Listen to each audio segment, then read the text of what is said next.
A year and a half ago, I stood in front of you and told you what a great job Aventon did on their new lightweight commuter e-bike, the Soltera.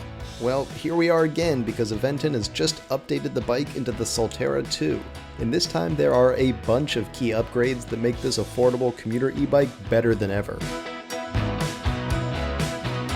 Hey everyone, Micah here with Electrek, and today we're reviewing the Aventon Soltera.2, the latest generation in this awesome lightweight electric commuter bike. Come along with us while we check it out. While much of the Soltera remains the same, keeping with the lightweight, budget-minded commuter bike theme, there's plenty of new touches around the bike.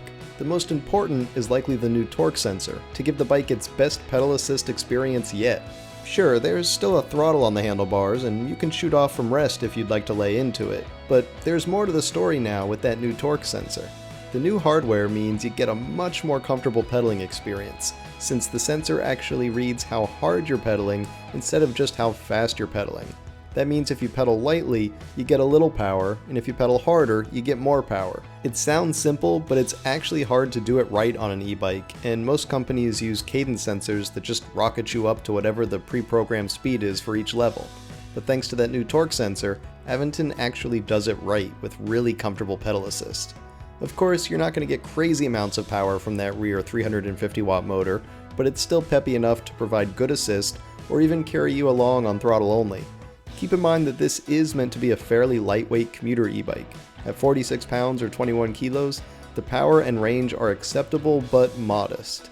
Aventon has more powerful e-bikes for speed-conscious riders out there. This is a Class 2 e-bike, which means it gets up to 20 miles an hour on either throttle or pedal assist, and it does it fairly sprightly, but not in a knock-your-socks-off kind of way. And that removable 36-volt battery there, it's also modest at just 360 watt-hours of capacity. The range that translates into, of course, varies though, falling into the 20 to 45-ish mile ballpark, which largely depends on if you're gentle on the throttle, enjoy the new pedal assist, or if you just treat it like a slick motorbike. Oh, and that new battery is now tested to be UL compliant, which is another nice plus. Next up, we've got that new lighting. There's a 300 lumen headlight up front, but the real prize are the new taillights, which now feature turn signals like Aventon's other new e-bikes. This is the right way to do turn signals, since they're spaced out about as far apart as they can possibly be, meaning there's at least a prayer that a car-brained driver actually correctly interprets that blinking light as a turn signal. I still tend to use hand signals myself, which themselves aren't even foolproof when it comes to car drivers, but every little bit helps, I guess.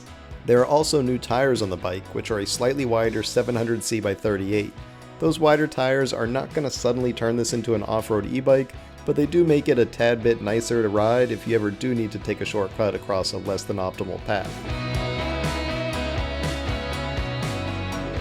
The brakes are mechanical disc brakes with 180mm rotors, and I guess you can't really expect most companies to hand out hydraulic brakes at this price, which I won't keep you in suspense any longer for. The bike debuts with an MSRP of $1,399. That's a couple $100 higher than the previous generation of the Soltera, but the bike has nicer hardware now. Plus, it's got everything else that we already knew and loved from the previous generation. That includes those buttery smooth frame welds, which speak to the build quality of the bike. And don't forget that slick packaging, which features eco-friendly materials that are essentially entirely recyclable, thanks to removing plastic and foam normally found in most bike packaging. The entire packing job here just feels so much more professional too. You don't see this level from most e-bike companies out there, and especially not at this price point. So to sum it all up, while the Soltera.2 is not a powerhouse and doesn't feature a particularly large battery, it does exactly what it's meant to do, and does it well. This is a commuter spec e-bike meant for riders seeking a light, affordable, and efficient ride. With narrow tires and a lightweight design, it's meant to fit into your life, fit up a stairwell in your apartment building, or just fit your rear nicely. Aventon has plenty of other models for those that want to go faster, farther, or carry more. The Soltera.2 here, it's for the rest of us seeking a lighter touch, and that's exactly what it delivers.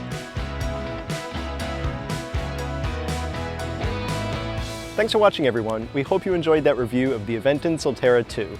If you did, why don't you give this video a thumbs up? And don't forget to subscribe so you won't miss any of our future electric vehicle videos. We'll see you here next time.